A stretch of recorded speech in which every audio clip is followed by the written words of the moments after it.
1장. 하가랴의 아들 느헤미야의 말이라.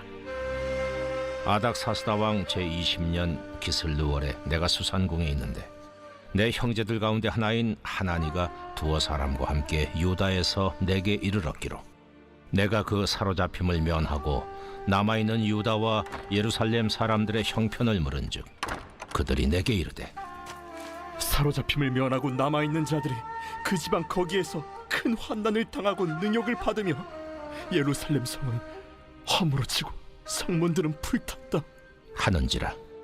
내가 이 말을 듣고 앉아서 울고 수일 동안 슬퍼하며 하늘의 하나님 앞에 금식하며 기도하여 이르되 하늘의 하나님 여호와 크고 두려우신 하나님이여, 주를 사랑하고 주의 계명을 지키는 자에게 언약을 지키시며 긍휼을 베푸시는 주여 간구하나이다.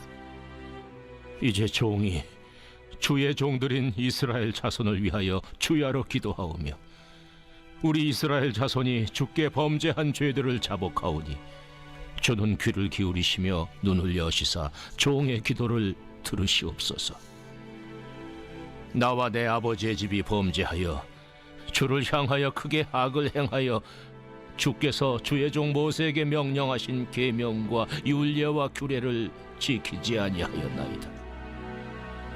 옛적에 주께서 주의 종 모세에게 명령하여 이르시되 만일 너희가 범죄하면 내가 너희를 여러 나라 가운데에 흩을 것이요 만일 내게로 돌아와 내 계명을 지켜 행하면 너희 쫓긴 자가 하늘 끝에 있을지라도 내가 거기서부터 그들을 모아 내 이름을 두려고 택한 곳에 돌아오게 하리라 하신 말씀을 이제 청하건대 기억하옵소서.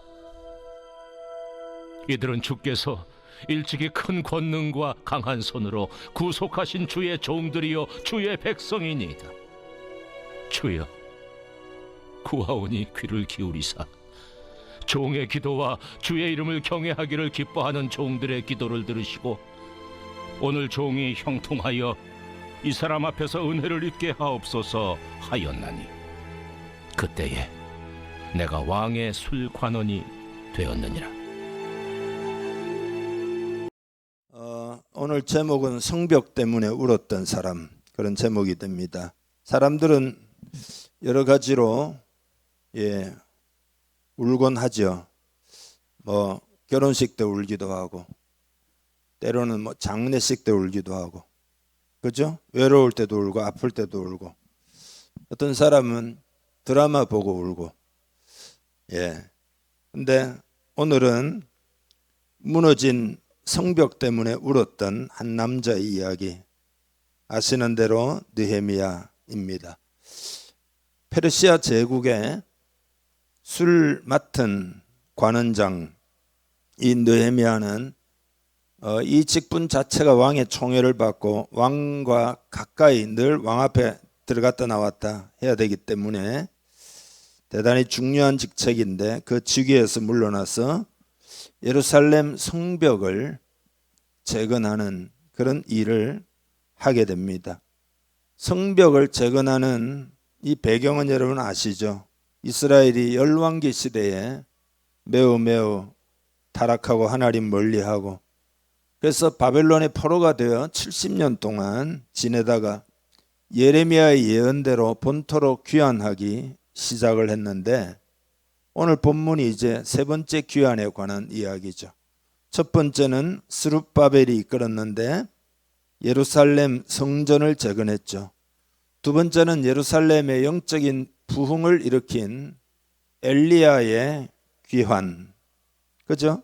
제사장이죠. 세 번째가 바로 느헤미야, 성벽을 재건하기 위해서.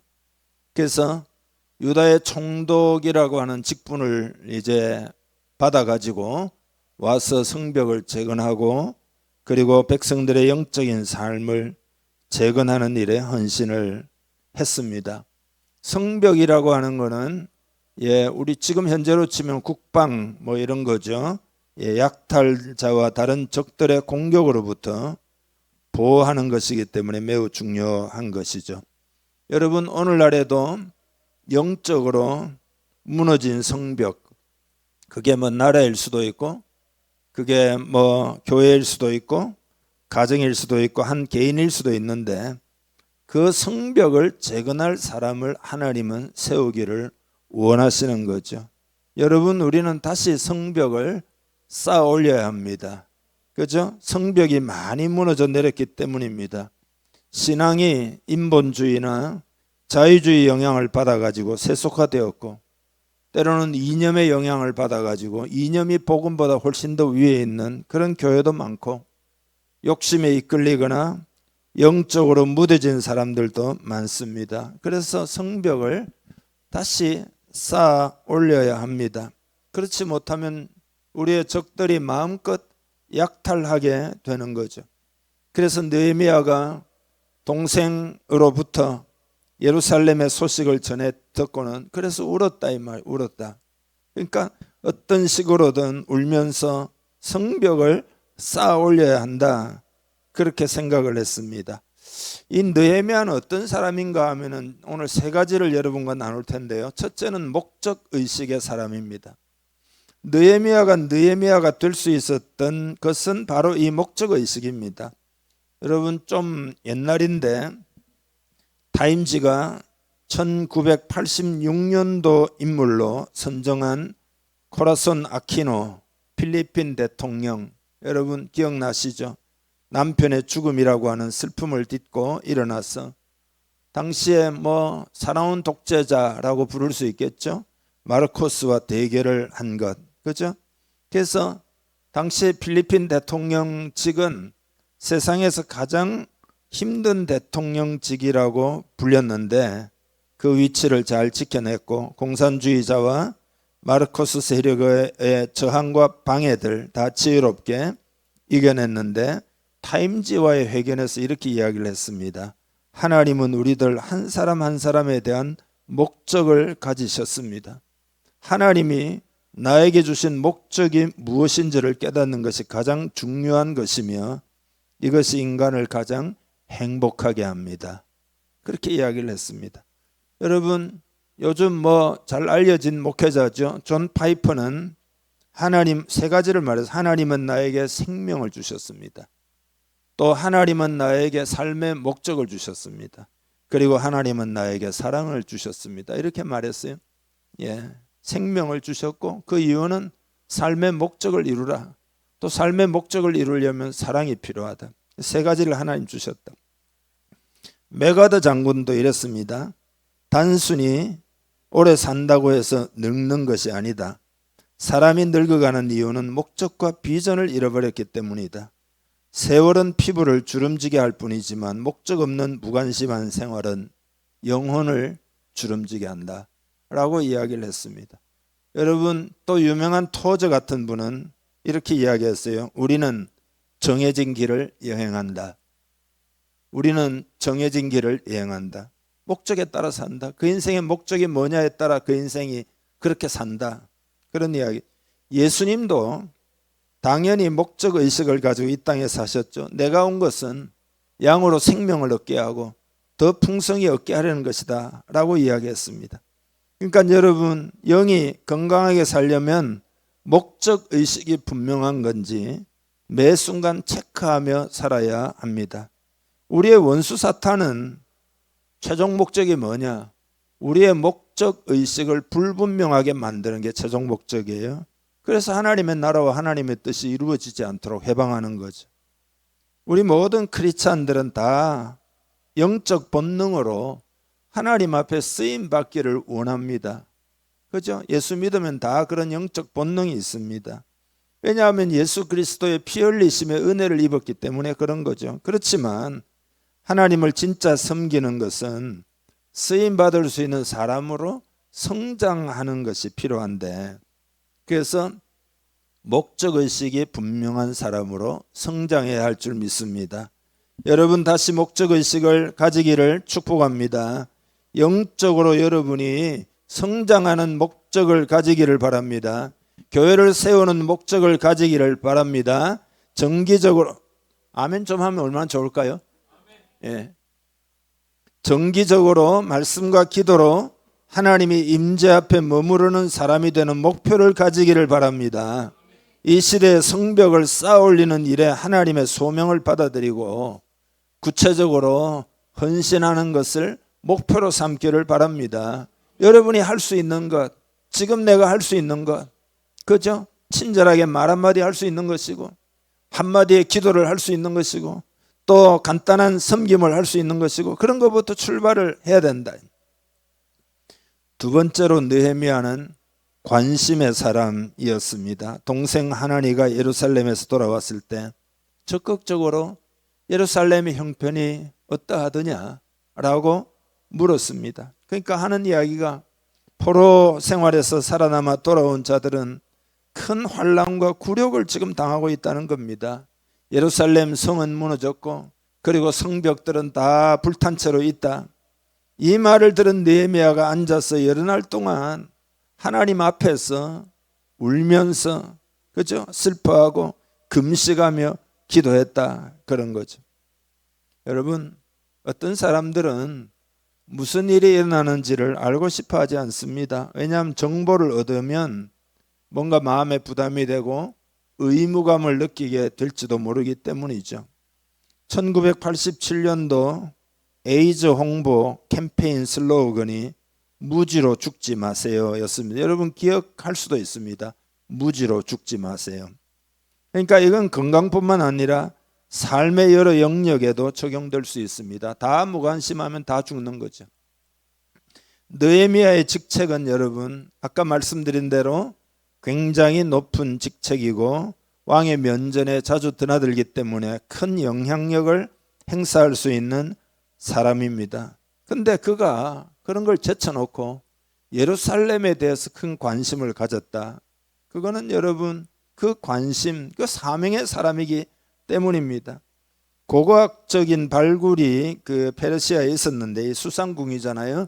백향목이나 금이나 은이나 혹은 상아로 지어졌다는 것이 밝혀졌어요. 벽은 그 이렇게 칼라 유약 그런 걸 만들어 가지고 이렇게 벽을 이렇게 컬러풀하게 칠하고 그리고는 날개 달린 황소 부조로 장식도 되어 있고 뭐 이런 게 발견이 됐습니다. 예. 그런 곳에 살았다 이 말이죠. 그러므로 예루살렘의 문제에 관해서 별로 관심을 가지지 않을 조건이잖아요. 자기는 좀 여러분 잘 살면 보통 무뎌집니다. 그렇지만 느헤미야는 그런 사람이 아니었어요.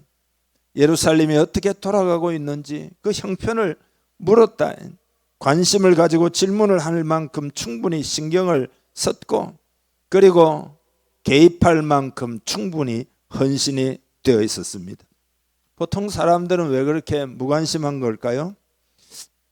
자신에 대한 것 외에는 관심을 가지지 않는 그런 사람일 수 있죠. 완전 캐릭터가 그런 쪽으로 형성될 수 있습니다. 그 다음에는 사람들은 때때로 내가 할 수 있는 일은 없다. 문제가 이렇게 심각할 때 내가 뭔 일을 할 수 있겠냐. 그래서 무관심할 수도 있고 어떤 사람들은 책임을 두려워하기 때문에 무관심하고 어떤 사람들은 때때로 자기가 하는 일이 너무 바빠서 무관심하기도 하고 또 어떤 사람은 방관자적인 태도로 일관합니다. 뭐 이런 거죠. 다른 누군가가 하겠지.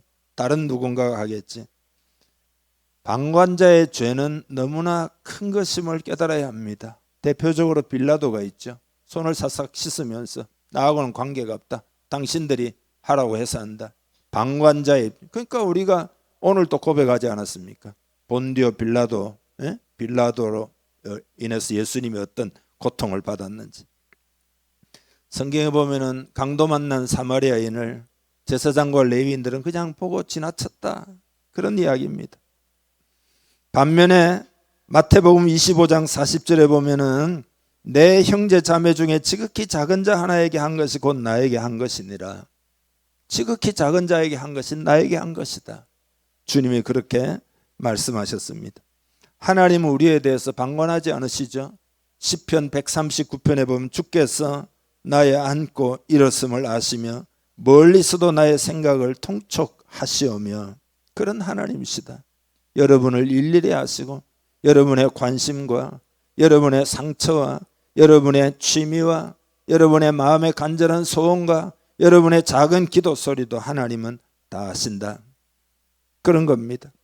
여러분, 그러니까 느헤미야가 그런 하나님의 성품을 본받아 하나님과 친밀한 사람은 그렇다 이 말이죠. 오늘날 느헤미야와 같은 사람들이 많이 생겨야 할 줄 믿습니다. 하나님의 사람은 관심을 가지고 기꺼이 참여합니다. 무관심하지 않습니다.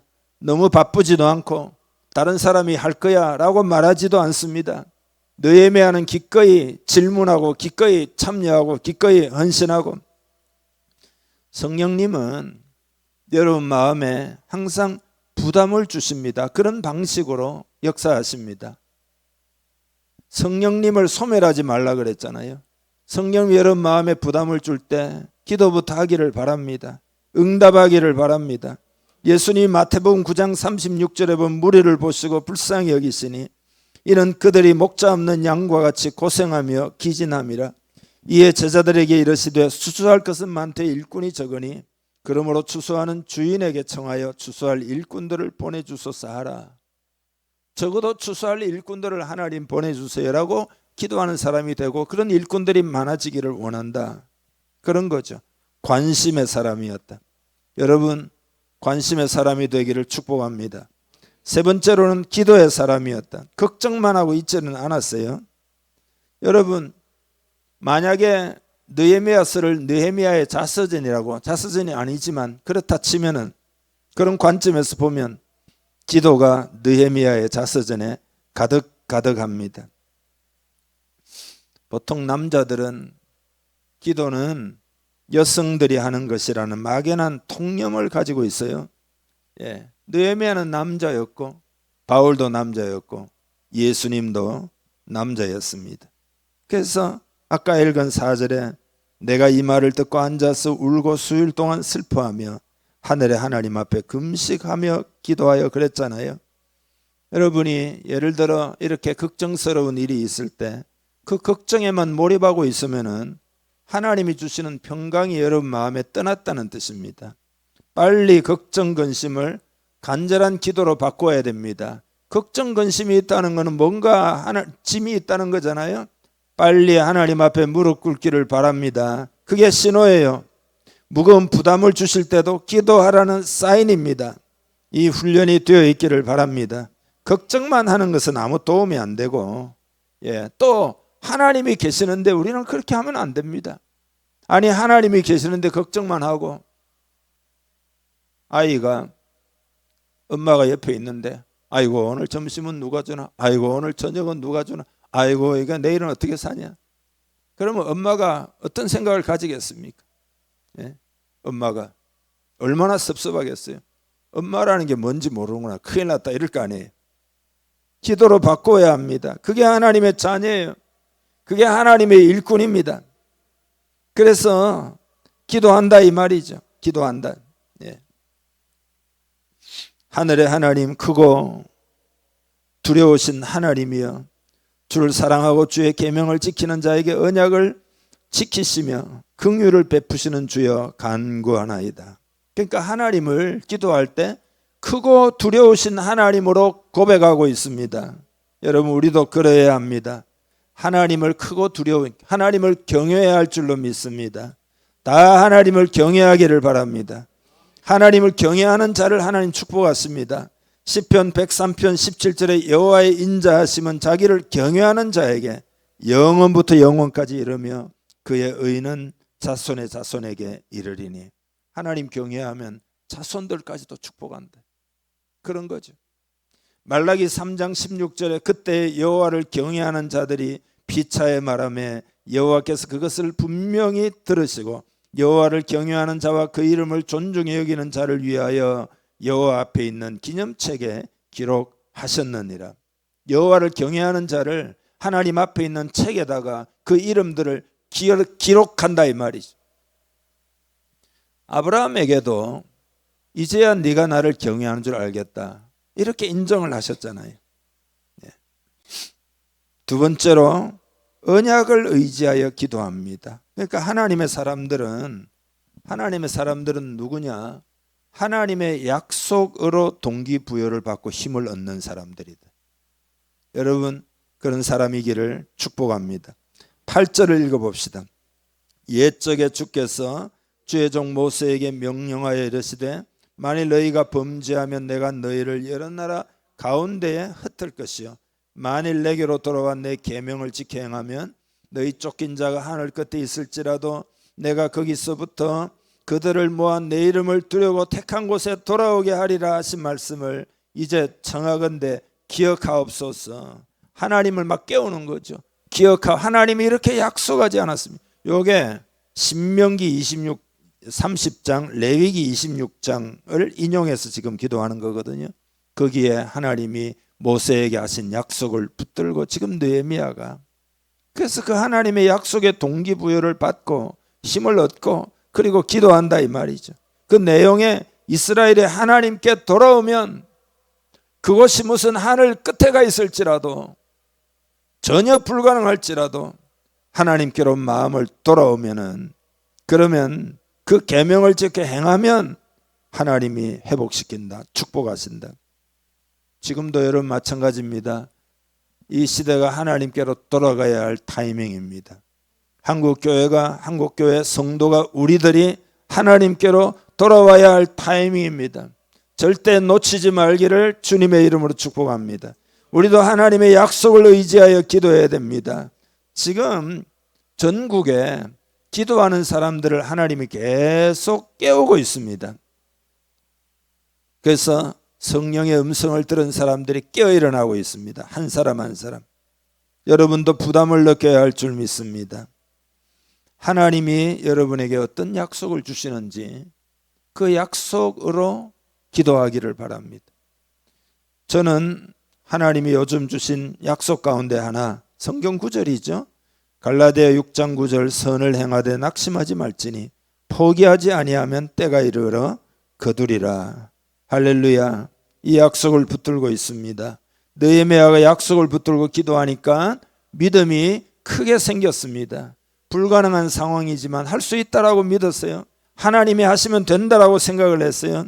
하나님 나라에 초점을 맞추면 느헤미야처럼 기도할 수 있게 됩니다. 그리고 회개의 기도를 드렸어요. 그래서 막 울면서 슬퍼하며 기도했다는 거잖아요. 그리고 또 긍휼을 베풀어 달라. 이게 회개 기도잖아요. 하나님 긍휼을 베풀어 주세요. 우리 민족에게 긍휼을 베풀어 주세요.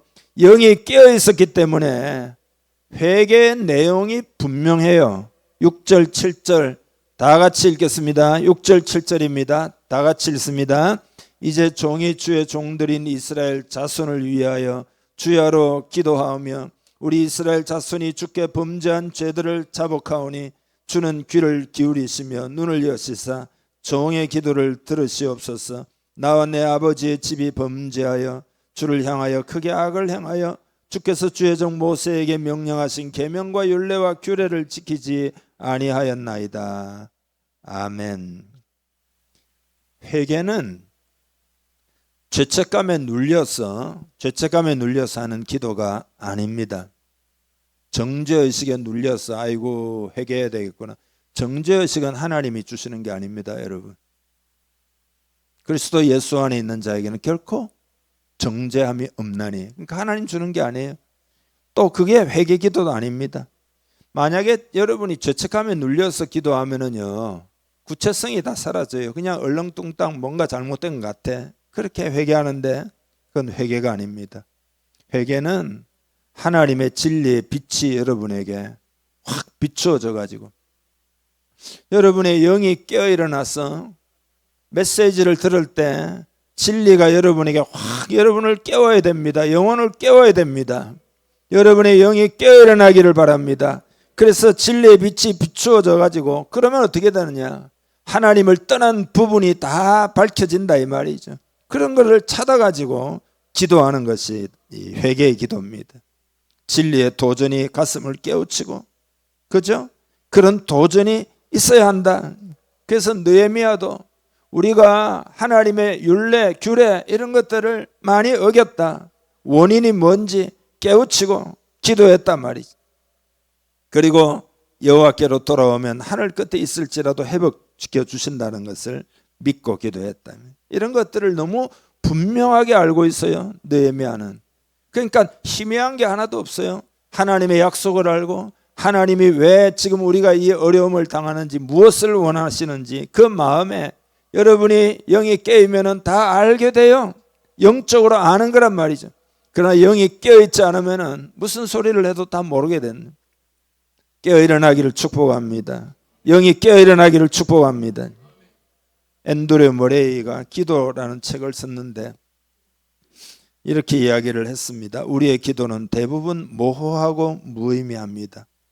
어떤 이들은 자비를 간구하지만 왜 자비를 구하는지 정확히 알고자 하지 않습니다. 어떤 이들은 죄에서 구원해달라고 간구하지만 구원받을 만한 죄는 구체적으로 언급하지 않습니다. 또 어떤 이들은 하나님의 축복을 구하지만 응답을 기다릴 특별한 장소가 없습니다. 이 말은 기대가 없다 이 말이죠. 기대가 없다. 주님께서는 모든 사람에게 너희는 진정으로 무엇을 원하며 내가 무엇을 해주기를 바랐느냐라고 물으십니다. 이렇게 말했어요. 여러분, 하나님이 여러분에게 묻습니다. 무엇을 바라느냐? 전부 기도로 바꾸기를 바랍니다. 그리고 주의 백성에 대한 정체성을 고백하고 10절에 보면 기도해요. 이들은 주께서 일찍이 큰 권능과 강한 손으로 구속하신 주의 종들이요 주의 백성이니이다. 주님의 백성으로서 이렇게 어려움을 당하는 상태로 그대로 있는 것은 아니지 않습니까? 은혜의 백성이고 하나님이 택해 주신 백성이다. 이렇게 기도하니까 하나님이 감동을 받지 않을 수가 없었습니다. 감동을 받지 않을 하나님이 감동하시는 기도를 드리기를 바랍니다. 기도라는 게 여러분 뭐냐? 한마디로 이야기하면 하나님이 일하실 수 있도록 문을 여는 것, 그게 기도입니다. 여러분 집에 뭐 고칠 일이 있어가지고 누가 좀 와주세요 해서 왔습니다. 여러분이 문을 열어주지 않으면 천하 없어도 못 고칩니다. 문을 열어줘야 고치죠. 하나님이 일하실 수 있도록 문을 여는 게 기도다 말이죠. 느헤미야는 무거운 짐을 느꼈지만 그 짐을 자기가 지고 있지 않고 그 짐을 하나님께 맡겼다. 그게 기도다. 그래서 하나님이 일하기 시작해서 놀라운 기적의 역사가 일어나는데 그게 느헤미야서다. 그런 겁니다. 우리는 할 수 없지만 하나님은 하실 수 있습니다. 여러분, 기도의 공동체가 되기를 간절히 원하고 마음을 합해야 할 줄 믿습니다. 여러분이 어디에 있든지 기도하기를 바랍니다. 이 느헤미야도 불가능한 문제에 대해서 밤낮으로 기도하고 금식함으로써 대응을 했단 말이죠. 끊임없이 상황을 하나님께 가져갔고 이것이 성벽을 재건하는 힘을 얻은 이유였다. 하나님은 크고 두려우신 하나님이시기 때문에, 그런 높으신 하나님이기 때문에 결코 포기하지 않았던 거죠. 모세도 자기 백성들을 용서해 달라고, 진노를 거두어 달라고 기도하지 않았습니까? 다니엘은 하루에 3번씩 여러분 계속 기도하는 사람으로 묘사하고 있잖아요. 우리 주님도 기도하려고 산으로 가셨고 제자들은 아침에 주님을 찾으려면 그 산으로 가야 했다, 그런 거죠. 밤이 맞도록 기도하셨다, 그런 거죠. 참된 하나님의 사람들은 그냥 방관자로 가만히 있는 사람이 아니에요. 목적의식이 없이 불투명한 사람이 아니에요. 그들은 그런 목적의식과 관심을 가지고, 그리고 그 일은 하나님만이 하실 수 있다고 믿고 주님께 가져오는 그런 기도의 용사들입니다. 여러분도 느헤미야를 통해서 여러분이 주시는 주의 음성을 다 듣고 순종하여 하나님을 기쁘시게 하고 복을 받기를 주님의 이름 축복합니다. 다 같이 기도하겠습니다. 간절히 기도합시다. 회개하며 기도합시다. 목적의식을 하나님 가집니다. 목적의 사람 되기를 원합니다. 관심의 사람 되기를 원합니다. 기도의 사람 되기를 원합니다. 여러분이 돼야 된다라고 하지 말고 하나님께 말씀드린 하나님 여러분을 변화시켜 주셔요. 성령님을 향하여 마음의 문을 열기를 바랍니다. 영을 깨우기를 바랍니다. 다 같이 간절히 기도합니다. 기도합니다. 하나님 아버지, 말씀 따라 살기를 원합니다. 이대로 살기를 원합니다. 느헤미야처럼 살기를 원합니다. 시대를 변화시키는 사람이 되기를 원합니다. 목적의식의 사람이 되고 관심과 공감의 사람이 되고 기도의 사람이 되기를 원합니다. 적용하여 승리하기를 원합니다. 불가능한 일을 하나님이 느헤미야를 통하여 이루셨습니다. 우리를 통해서도 주의 뜻이 이루어지기를 간절히 원합니다. 자존감을 크게 높이고 우리가 하나님의 사람이며 하나님의 일꾼이고 하나님의 자녀며 하나님의 뜻을 이룰 사람이라고 하는 그런 정체성 속에 한 걸음 더 한 걸음 더 전진하는 모두가 되게 하여 주시옵소서. 그렇게 되기를 축복하며 예수님의 이름으로 기도하옵나이다. 아멘.